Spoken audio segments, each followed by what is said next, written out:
ইসরায়েলের নির্বিচার বোমা হামলা ও মানবিক সহায়তা প্রবেশে কঠোর নিষেধাজ্ঞার কারণে গাজায় প্রতিদিন গড়ে অন্তত ২৮ শিশুর মৃত্যু হচ্ছে।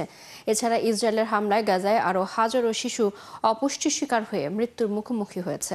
মঙ্গলবার জাতিসংঘের শিশু বিষয়ক তহবিল ইউনিসেফ এক বিবৃতিতে এই তথ্য জানিয়েছে। তারা বলছে, বর্তমানে গাজায় এই শিশুদের জন্য জরুরি ভিত্তিতে খাবার, বিশুদ্ধ পানি, ওষুধ এবং সুরক্ষা অপরিহার্য হয়ে পড়েছে। তবে এর চেয়েও বেশি দরকার এখনই যুদ্ধবিরতি। এদিকে গেল ২৪ ঘন্টায় গাজায় আরও অন্তত ৮ জন ফিলিস্তিনি অনাহারে মারা গেছেন, তাদের মধ্যে একজন শিশু রয়েছে। এছাড়া গাজায় মানবিক সহায়তা প্রবেশে বাধা দেওয়ার পর থেকে অনাহারে ৯৪ শিশুসহ ১৮৮ জন নিহত হয়েছেন। জাপানের কাছ থেকে ১১টি অত্যাধুনিক ফ্রিগেট যুদ্ধজাহাজ কিনবে অস্ট্রেলিয়া। গতকাল মঙ্গলবার অস্ট্রেলিয়ার প্রতিরক্ষা মন্ত্রী রিচার্ড মার্লেস এ তথ্য জানিয়েছেন। যুদ্ধজাহাজগুলো মোগামি ক্লাসের। স্টেলথ বা শত্রুপক্ষের চোখ ফাঁকি দিতে সক্ষম যুদ্ধজাহাজগুলোর নির্মাণকারী প্রতিষ্ঠান জাপানের মিৎসুবিশি হেভি ইন্ডাস্ট্রিজ। দ্বিতীয় বিশ্বযুদ্ধের পর থেকে এটি জাপানের সবচেয়ে বড় প্রতিরক্ষা সংক্রান্ত রপ্তানি। জাহাজগুলো পেতে আগামী ১০ বছর ধরে অস্ট্রেলিয়াকে $৬০০ কোটি দিতে হবে। সংশ্লিষ্টরা বলছেন, জাপান ও অস্ট্রেলিয়ার মধ্যে এটি প্রতিরক্ষা শিল্প সংক্রান্ত সবচেয়ে বড় চুক্তি। জাপানের সাথে অস্ট্রেলিয়ার খুবই ঘনিষ্ঠ কৌশলগত সম্পর্ক রয়েছে। কুয়েতের মিনা আবদুল্লাহ বন্দরে একটি পানির ট্যাঙ্কে বিস্ফোরণে অন্তত ৩ বিদেশি শ্রমিক নিহত হয়েছেন। সোমবার দেশটির দক্ষিণাঞ্চলে ওই বন্দরে পানির ট্যাঙ্ক পরিষ্কার করার সময় বিস্ফোরণে প্রাণহানির এই ঘটনা ঘটে। দেশটির নিরাপত্তা সূত্র জানিয়েছে, ঘটনার দিন বন্দরের শ্রমিকরা ট্যাঙ্কটি রাসায়নিক পদার্থ দিয়ে পরিষ্কার করছিলেন। ওই সময় সূর্যের প্রচণ্ড তাপে রাসায়নিকের বিস্ফোরণ ঘটে। বিস্ফোরণের সময় শ্রমিকরা ট্যাঙ্কের ভেতরে ছিলেন। এর জন্য তাদের উদ্ধারের কোনো সুযোগ পাওয়া যায়নি বলে জানান তারা। তবে ওই বিস্ফোরণে নিহতরা কোন দেশের নাগরিক তা তাৎক্ষণিকভাবে জানা যায়নি। প্রাথমিক তদন্তে পানির ট্যাঙ্ক পরিষ্কার করা রাসায়নিক ও উচ্চ তাপমাত্রার সংমিশ্রণে এই প্রাণঘাতী বিস্ফোরণ ঘটেছে বলে ধারণা করছে কর্তৃপক্ষ। তারা এই ঘটনা তদন্ত শুরু করেছে। যুক্তরাষ্ট্রের অ্যারিজোনায় একটি মেডিকেল ট্রান্সপোর্ট বিমান বিধ্বস্ত হয়ে ৪ জন নিহত হয়েছেন। স্থানীয় পুলিশ জানিয়েছে, মঙ্গলবার নাভাজো ন্যাশনাল ল্যান্ডে বিমানটি বিধ্বস্ত হয়। কাছের একটি হাসপাতাল থেকে একজন রোগীকে নিতে যাওয়ার সময় বিধ্বস্ত হয় ছোট বিমানটি। এমন একটি ফেসবুক পোস্ট দিয়েছে নাভাজো ন্যাশনাল পুলিশ। তাদের মতে, অ্যারিজোনার চিনলের কাছে দুপুর ১২টা ৪০ দিকে দুর্ঘটনাটি ঘটে। নিহতদের পরিবারের প্রতি শোক প্রকাশ করেছে কর্তৃপক্ষ। জাতীয় পরিবহন সুরক্ষা বোর্ড জানিয়েছে, বিমানটি ছিল বিচক্রাফট ৩০০ মডেলের। কিছু দেশের নাগরিকদের পর্যটন বা ব্যবসায়িক ভিসা আবেদনের জন্য $১৫,০০০ পর্যন্ত বন্ড চাইতে পারে যুক্তরাষ্ট্র। এমনই একটি কর্মসূচি চালু করতে চলেছে দেশটি। মঙ্গলবার প্রকাশিত এক বিজ্ঞপ্তিতে মার্কিন পররাষ্ট্র দপ্তর জানিয়েছে, ১২ মাস মেয়াদী এই পাইলট প্রকল্প চালু করা হবে বিশেষত সেই সব দেশের জন্য যেখানে স্ক্রিনিং বা তথ্য যাচাই প্রক্রিয়ায় ঘাটতি রয়েছে বা যেসব দেশের নাগরিকরা ভিসার মেয়াদ শেষের পরও যুক্তরাষ্ট্রে থেকে যাচ্ছেন তাদের ক্ষেত্রে। তবে বিজ্ঞপ্তিতে নির্দিষ্ট করে বলা হয়নি কোন কোন দেশের নাগরিকদের উপর এই নিয়ম প্রয়োগ করা হবে। এই সব দেশের নাগরিকরা ভিসা পেতে চাইলে শর্ত হিসেবে তাদেরকে $১৫,০০০ পর্যন্ত বন্ড কনসুলার অফিসে জমা দিতে হতে পারে। বন্ডের এই অঙ্ক কনসুলার কর্মকর্তাদেরই নির্ধারণ করা থাকবে। ইউক্রেনের লোজোভা শহরে রাশিয়ার বিমান হামলায় ২ জন নিহত হয়েছেন। এতে ২ শিশুসহ আহত হয়েছেন আরও ১০ জন। মঙ্গলবার স্থানীয় সময় ভোরে রাশিয়া এই হামলা চালিয়েছে বলে জানিয়েছে ইউক্রেনের কর্তৃপক্ষ। তারা জানিয়েছে, এসব হামলায় রাশিয়ার সীমান্তবর্তী খার্কিভ অঞ্চলের পরিবহন কেন্দ্র, শহরের ট্রেন স্টেশন এবং অন্যান্য অবকাঠামো ব্যাপকভাবে ক্ষতিগ্রস্ত হয়েছে। এদিন ইউক্রেনের প্রেসিডেন্ট ভলোদিমির জেলেনস্কি সামাজিক যোগাযোগ মাধ্যমে এক বার্তায় বলেন, রাশিয়া লোজোভা শহরের ২৫টিরও বেশি ড্রোন হামলা চালিয়েছে। এতে একটি ডিপো এবং একটি স্টেশন ক্ষতিগ্রস্ত হয়েছে। ইউক্রেনের বিমান বাহিনী জানিয়েছে, এদিন রাশিয়ার দ্বারা ছোড়া ৪৬টি ড্রোনের মধ্যে ২৯টি ভূপাতিত করেছে তারা। তবে এদের মধ্যে একটি ব্যালিস্টিক ক্ষেপণাস্ত্র এবং ১৭টি ড্রোন ইউক্রেনের বিভিন্ন স্থানে আঘাত এনেছে। ডোনাল্ড ট্রাম্প এবং ভ্লাদিমির পুতিনের মধ্যে সম্পর্ক কি তলানিতে চলে গেছে? গত কিছুদিন ধরেই ইউক্রেনে হামলা বন্ধ এবং একটি দীর্ঘমেয়াদী যুদ্ধবিরতি ঘোষণার জন্য একটি চুক্তিতে আসতে ক্রমাগত চাপ দিচ্ছিল যুক্তরাষ্ট্রের প্রেসিডেন্ট ডোনাল্ড ট্রাম্প। তবে সেই চাপ সত্ত্বেও ইউক্রেনে রুশ হামলা বন্ধ এবং কোনো ধরনের চুক্তিতে আসার ইচ্ছা প্রকাশ করেননি রুশ প্রেসিডেন্ট ভ্লাদিমির পুতিন।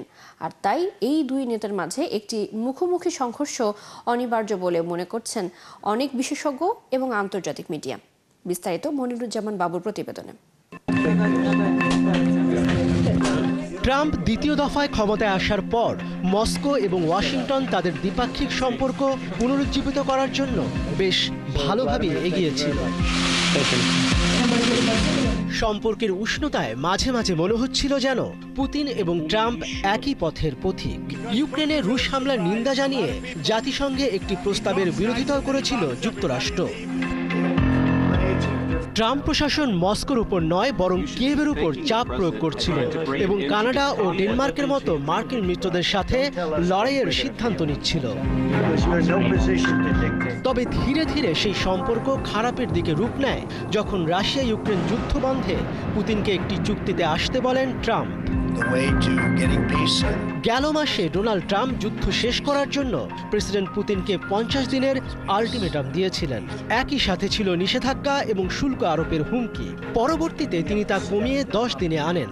এই সপ্তাহের শেষে সময়সীমা শেষ হওয়ার কথা। যদিও এখনো পর্যন্ত ওয়াশিংটনের চাপের কাছে নতি স্বীকার করবেন ভ্লাদিমির পুতিন এমন কোনো লক্ষণ দেখা যাচ্ছে না। বিশেষজ্ঞদের মতে ট্রাম্প অনেক সময়সীমা পরিবর্তন করেছেন, আর এই কারণেই পুতিন ট্রাম্পের হুমকিকে গুরুত্ব সহকারে নিচ্ছেন না। এছাড়া আন্তর্জাতিক মহল আরও মনে করছেন পুতিন লড়াই চালিয়ে যাবেন যতদিন পর্যন্ত ইউক্রেন রাশিয়ার শর্ত মেনে না নিচ্ছে। যদিও পুতিন দাবি করে আসছেন যে মস্কো একটি কূটনৈতিক সমাধানের জন্য প্রতিশ্রুতিবদ্ধ, আর এই কারণেই ডোনাল্ড ট্রাম্প ক্রেমলিনের প্রতি ক্রমশ হতাশ হয়ে পড়েছেন। মোট কথা, ডোনাল্ড ট্রাম্প একটি চুক্তি চান আর পুতিন চান বিজয়। তবে আশার বিষয়, পুতিনের সাথে একটি চুক্তি নিশ্চিত করার চেষ্টা এখনো ছেড়ে দেননি মার্কিন প্রেসিডেন্ট। মনিরুজ্জামান বাবু, ৭১। ভারত থেকে আমদানি করা পণ্যের ওপর পাল্টা শুল্ক আগামী 24 ঘন্টার মধ্যে উল্লেখযোগ্য পরিমাণ বাড়াতে পারেন বলে জানিয়েছেন মার্কিন প্রেসিডেন্ট ডোনাল্ড ট্রাম্প। মঙ্গলবার মার্কিন সংবাদ মাধ্যম সিএনবিসিকে দেয়া এক সাক্ষাৎকারে ট্রাম্প এই কথা বলেন। রাশিয়া থেকে জ্বালানি তেল কেনার জেরে ভারতের বিরুদ্ধে এই পদক্ষেপ নেওয়া হতে পারে বলে জানিয়েছেন ট্রাম্প। গত 31 জুলাই এক নির্বাহী আদেশ জারি করেন ট্রাম্প। তাতে বিভিন্ন দেশের ওপর পাল্টা শুল্কের পরিমাণ উল্লেখ করা হয়। আদেশ অনুযায়ী ভারতীয় পণ্যের ওপর 25% পাল্টা শুল্ক আরোপ করেন ট্রাম্প। পাশাপাশি রাশিয়ার কাছ থেকে তেল কেনার কারণে অতিরিক্ত জরিমানা আরোপের কথাও বলা হয়। এদিকে যুক্তরাষ্ট্র ও ইউরোপীয় ইউনিয়নের বিরুদ্ধে দ্বিমুখী নীতি অনুসরণের অভিযোগ তুলেছে ভারত। ভারতের পররাষ্ট্র মন্ত্রণালয় এক বিবৃতিতে জানায়, যারা ভারতকে সমালোচনা করছে তারাই নিজেরা রাশিয়ার সাথে বিপুল পরিমাণে বাণিজ্য করছে। ভারতকে একা দোষারোপ করা ন্যায়সঙ্গত নয়। পাকিস্তানের সাবেক প্রধানমন্ত্রী ইমরান খানের মুক্তির দাবিতে বিক্ষোভ করেছেন হাজারো মানুষ। এ সময় গ্রেপ্তার করা হয় অনেক পিটিআই কর্মীকে। মুক্তির আন্দোলন ঠেকাতে বিভিন্ন জেলায় জারি করা হয়েছে 144 ধারা। ইমরান খানের কারাবরণের 2 বছর পূর্তি উপলক্ষে বিক্ষোভ করেছেন হাজারো সমর্থক। তবে পুলিশের বাধায় পূর্ব নির্ধারিত কর্মসূচি পালন করতে না পারায় ইসলামাবাদে সড়ক অবরোধের ঘোষণা দেয় পিটিআই। পাকিস্তান তেহরাক-ই-ইনসাফের অনেক কর্মীকে গ্রেপ্তার করা হয়েছে। তাদের বেশিরভাগই সোমবার রাতে এবং মঙ্গলবার ভোরে পাঞ্জাবের রাজধানী লাহোরে আটক হয়। এদিকে পিটিআই মুখপাত্র জুলফিকার বুখারী জানিয়েছেন, শুধু লাহোর থেকে কমপক্ষে 200 কর্মীকে গ্রেপ্তার করা হয়েছে। তবে এতেও বিক্ষোভ থামবে না বলে জানান তিনি। এর আগে সোমবার ইমরান খানের দলের এক্স অ্যাকাউন্টে প্রকাশিত একটি বার্তায় সমর্থকদের উদ্দেশ্যে আহ্বান জানানো হয়, দেশে প্রকৃত গণতন্ত্র ফিরিয়ে আনা পর্যন্ত শান্তিপূর্ণ বিক্ষোভ চালিয়ে যাওয়ার আহ্বান জানিয়েছেন তারা। প্রায় 14 লাখ আফগান শরণার্থীকে জোরপূর্বক আফগানিস্তানে ফেরত পাঠানোর অভিযান আবারও শুরু করেছে পাকিস্তান সরকার। এ নিয়ে গভীর উদ্বেগ প্রকাশ করেছে জাতিসংঘের শরণার্থী বিষয়ক সংস্থা UNHCR। পাকিস্তানি কর্তৃপক্ষ জানিয়েছে, প্রুফ অফ রেজিস্ট্রেশন POR কার্ডধারী আফগানদের থাকার মেয়াদ জুনে শেষ হয়ে যাওয়ার পর এই সিদ্ধান্ত কার্যকর করা হয়েছে। এর আগে অনেকেই আরও 1 বছরের সময় চান যাতে তারা বাড়ি জমি বিক্রি করে দেশে ফিরতে পারে। তবে পাকিস্তানি সরকার সেই আবেদন গ্রহণ করেননি। এই POR কার্ডধারীদের বাইরে আরও প্রায় 8 লাখ শরণার্থী রয়েছেন যারা আফগান সিটিজেন কার্ড ACC বহন করেন। তাদের বিরুদ্ধেও পদক্ষেপ নিচ্ছে পাকিস্তান। পাঞ্জাব, বেলুচিস্তান ও সিন্ধু প্রদেশের পুলিশ জানিয়েছে, বৈধ কাগজপত্র না থাকায় এসব আফগান নাগরিককে আটক করে ফেরত পাঠানো হচ্ছে। পরিবেশ ও মানবজাতির স্বাস্থ্যের জন্য ক্রমাগত বড় ধরনের বিপদ হয়ে উঠছে প্লাস্টিক। শৈশব থেকে শুরু করে বার্ধক্য পর্যন্ত বিভিন্ন রোগ ও মৃত্যুর কারণ হয়ে দাঁড়িয়েছে এই প্লাস্টিক। প্রতি বছর প্লাস্টিকের কারণে শুধু স্বাস্থ্যজনিত আর্থিক ক্ষতির পরিমাণ দাঁড়িয়েছে $1,50,000 কোটি। বিশ্বের শীর্ষস্থানীয় চিকিৎসা সাময়িকী দ্য ল্যান্সেটে প্রকাশিত এক পর্যালোচনায় এ তথ্য উঠে এসেছে। আরও জানাচ্ছেন ঋতু সাহা। বিশ্ব এখন এক ভয়াবহ প্লাস্টিকজনিত সংকটের মধ্যে রয়েছে, যা মানবদেহ ও পরিবেশের জন্য মারাত্মক হুমকি স্বরূপ। দ্য ল্যান্ডসেটের প্রতিবেদনে বলা হয়েছে 1950 সাল থেকে প্লাস্টিক উৎপাদন 200 গুণেরও বেশি বেড়েছে। তারা অনুমান করছে 2060 সালের মধ্যে এটি 3 গুণ বেড়ে বছরে 1 বিলিয়ন টনে পৌঁছাবে। বিশেষজ্ঞরা বলছেন বর্তমানে পৃথিবীর সর্বোচ্চ শৃঙ্গ এভারেস্ট থেকে শুরু করে গভীর সমুদ্র পর্যন্ত 800 কোটি টনের বেশি প্লাস্টিক ছড়িয়ে পড়েছে। এর মধ্যে পুনর্ব্যবহার হয় মাত্র 10%-এরও কম। বিশেষজ্ঞদের মতে প্লাস্টিক দূষণের কারণে সবচেয়ে বেশি ক্ষতিগ্রস্ত হয় শিশুরা। এর প্রভাবে বায়ু দূষণ, বিষাক্ত রাসায়নিকের সংস্পর্শে মানুষের শরীরে ভয়ানক মাইক্রোপ্লাস্টিক প্রবেশ করে। এদিকে বিশ্বের 98% প্লাস্টিক জীবাশ্ম জ্বালানি, তেল, গ্যাস ও কয়লা থেকে উৎপাদিত হয়। এতে বছরে 2 বিলিয়ন টনের সমপরিমাণ কার্বন ডাই অক্সাইড নিঃসরণ হয়। পাশাপাশি উন্মুক্ত স্থানে পুড়িয়ে ফেলা প্লাস্টিক থেকেও মারাত্মক বায়ু দূষণ ঘটে। এছাড়া বিশ্বজুড়ে ব্যবহৃত প্লাস্টিক পণ্যে 16,000-এরও বেশি রাসায়নিক উপাদান থাকে। গর্ভাবস্থায় এসব উপাদানের সংস্পর্শে গর্ভপাত, অপরিণত বা মৃত সন্তান জন্ম, জন্মগত ত্রুটি, ফুসফুসের বৃদ্ধি বাধাগ্রস্ত হওয়া, শৈশবের ক্যান্সার এবং পরবর্তী জীবনে প্রজনন সমস্যার ঝুঁকি বাড়ে।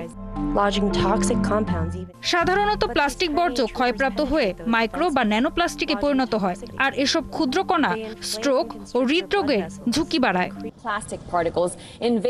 বর্তমানে বিশ্বজুড়ে প্লাস্টিক সংকট মোকাবেলায় একটি বাধ্যতামূলক বৈশ্বিক চুক্তির আলোচনা চলছে। কিছু দেশের পক্ষে থাকলেও সৌদি আরব সহ কিছু তেল নির্ভর দেশ এতে বাধা দিচ্ছে, যা মানুষ ও প্রকৃতির জন্য এক ভয়াবহ বিপর্যয় ডেকে আনবে বলে মনে করছেন বিশেষজ্ঞরা। ঋতু সাহা, ৭১।